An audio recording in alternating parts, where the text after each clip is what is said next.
Ainda nos dias de hoje, muitas mulheres se enganam com homens que prometem dar uma vida melhor para elas. Eu acho que a mulher ela tem que ter sua própria independência financeira, sabe? Para não ter que sofrer a mesma coisa que eu já sofri. Eu nasci numa família muito pobre. Lá em casa, eu e os meus irmãos, desde pequeno, a gente vendia picolé e geladinho na rua para ajudar dentro de casa, ajudar na renda, sabe? A nossa casa nunca teve uma boa estrutura, então sempre quando chovia, alagava tudo. A gente perdia vários móveis.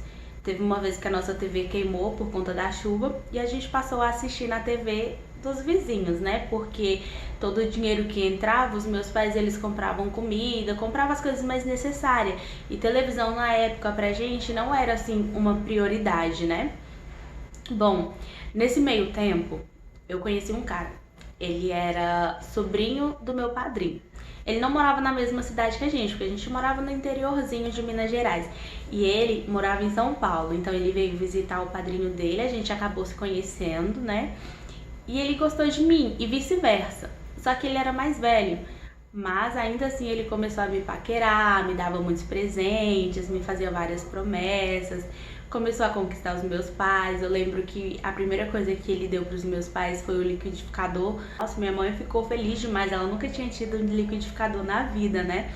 E ele foi conquistando os meus pais ali aos poucos, levando na conversa, e até que ele pediu meu pai para poder namorar comigo. E mesmo com a nossa diferença de idade, né, eu tinha 16 anos na época, ele já tinha 30. Os meus pais, eles aceitaram, porque ali eles viram como uma oportunidade de eu ter uma vida melhor, sabe? De eu sair daquela vida tão sofrida. Esse cara, ele não era rico, rico, sabe? Mas ele tinha uma condição de vida bem melhor do que a nossa, diga-se de passagem, né? Então a gente começou a namorar. Noivamos, digamos assim, né? Porque como eu só tinha 16 anos, a gente combinou de que quando eu completasse 18 anos, eu iria morar com ele. E foi o que aconteceu. Com 18 anos eu fui morar na casa dele. E quando eu cheguei lá, era tudo totalmente diferente do que eu imaginava. Eu me sentia como uma empregada da casa. Eu sei que toda mulher quando casa, ela tem as suas obrigações, tem que cuidar do lar, né? Tem que agradar o marido, tipo, agora eu não sei, mas antigamente era assim. Mas no meu caso, não era só isso. Eu tinha obrigação de fazer as coisas. Eu não fazia porque eu gostava, porque eu queria um lar arrumado, porque eu gostava de ser uma boa esposa. Eu era obrigada a fazer. Por exemplo, se eu não estivesse bem em um dado dia, independente, eu tinha que fazer as coisas, porque se ele chegasse do trabalho e não tivesse tipo tudo pronto do jeitinho que ele queria que tivesse, era uma briga que só. Então, eu tinha que fazer querendo ou não. E isso já me deixou um pouco frustrada, porque eu sonhava com um casamento, tipo aqueles casamentos de novela, né? Eu era muito boba, inocente, mas enfim, a gente morava com a mãe dele. A mãe dele não gostava de mim de jeito nenhum. Eu não sei o que que ela tinha contra mim, mas ela ficava me provocando o tempo inteiro. Ela dizia que eu não era mulher pro filho dela, que ele não gostava de mim, que eu tava ali só pra fazer as coisas pra ele, que ele tinha várias e várias outras mulheres na rua. Eu não acreditava, queria tampar o sol com a peneira e achava que era só porque ela não gostava de mim mesmo e dizia que sim, que ele queria ter um futuro comigo. Só que aí com o passar do tempo, ele começou a ficar, tipo, muito ciumento. Ele começou a me proibir de usar shorts, ele me proibiu de usar saia. Ele quis até me proibir de usar chapinha no cabelo, porque ele dizia que eu tava me arrumando pra outro homem. Gente, olha que sem nexo. E aí depois disso, ele me proibiu de ligar pra minha mãe. Eu não podia falar com a minha mãe.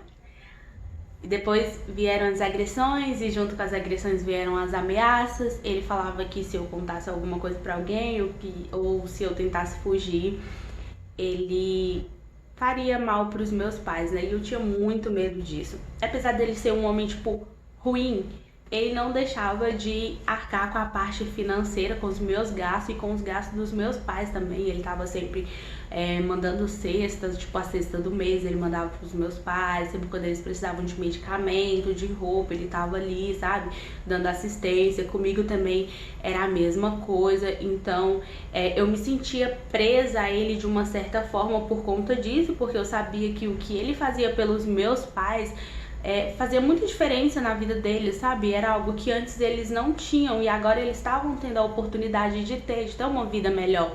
Então isso me prendia de uma certa forma a ele, mas não deixava de passar pela minha cabeça a hipótese de fugir ou de me separar. Tanto que teve uma vez que eu cheguei pra ele e falei que eu queria terminar e, gente, pra quê? Pra que eu fui falar isso? Esse homem, ele se transformou, assim, de uma forma que eu nunca tinha visto antes. Ele veio pra cima de mim e ele me deu um soco. E, tipo, na hora que ele me deu o soco, a mãe dele, apesar de todos os defeitos, apesar de não gostar de mim, apesar de estar ali sempre me provocando, ela entrou na minha frente pra me defender. Isso que eu chamo de sororidade, é uma mulher defender a outra, independente de gostar dela ou não. E ela fez isso por mim, até hoje eu sou muito grata, sabe? E ele foi pra cima dela, ele desrespeitou a mãe dele. Foi a partir deste momento que eu deixei de acreditar que ele poderia mudar, que ele poderia se tornar uma pessoa melhor, porque se um homem ele não respeita a própria mãe, ele não vai respeitar mais ninguém. Passou essa briga, né? A gente voltou a ficar bem de novo. Outro dia a gente teve outra briga, ele chegou em casa reclamando da comida, falando que a comida tava ruim, que eu não prestava nem pra cozinhar, ele pegou as panelas e saiu jogando pelo chão. Gente, foi, sabe, um auê. E aí ele falou pra mim, olha, pega tuas coisas e sai da minha casa. E eu falei pra ele, eu vou pra onde? Eu não tenho dinheiro, eu não conheço ninguém nessa cidade, eu não tenho pra onde ir. Ele falou, eu não quero saber, você vai embora da minha casa. Ele entrou no quarto, saiu catando minhas roupas de dentro do guarda-roupa e jogou lá fora. Cara, nessa hora eu entrei em desespero, sabe? Sabe o que é você parar e pensar, poxa, eu não conheço ninguém nesse lugar, eu não tenho pra onde ir, eu não tenho R$1 no bolso, o que eu vou fazer na minha vida? Eu tava em estado de choque, mas eu catei as minhas coisas e saí andando sem rumo, chorando, feito uma louca. E aí tinha uma senhora que ela tava passando pra ir deixar a netinha dela na escola, eu acho que era por volta de umas 11h30, meio-dia, e ela viu que eu tava desesperada, ela viu que eu tava, tipo, chorando horrores, então ela parou, né, veio falar comigo e perguntou o que tava acontecendo, quis saber, né, da história, e eu falei pra ela, contei tudo, e aí ela falou assim, não, vamos lá pra casa, vamos conversar direitinho, eu vou te ajudar, calma.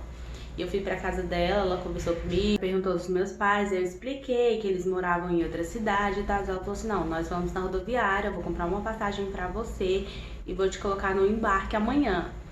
Aí a gente foi na rodoviária, ela comprou a passagem, quando foi no outro dia cedinho, ela me levou, me colocou dentro do ônibus e, cara, eu sou muito grata pela vida dela até hoje, tipo, ela foi literalmente um anjo pra mim, porque se não fosse ela, eu não sei o que tinha acontecido comigo, eu não sei o que seria de mim hoje, né? Eu voltei pra minha cidade, contei pros meus pais o que aconteceu, os meus pais ficaram extremamente revoltados. E o mais engraçado é que lá na minha cidade, como é tipo cidadezinha, tava todo mundo falando assim, cara, tipo, ela ganhou na loteria porque ela se casou com um homem rico, ela tá tendo uma vida boa, tipo, todo mundo tinha inveja de mim, sabe?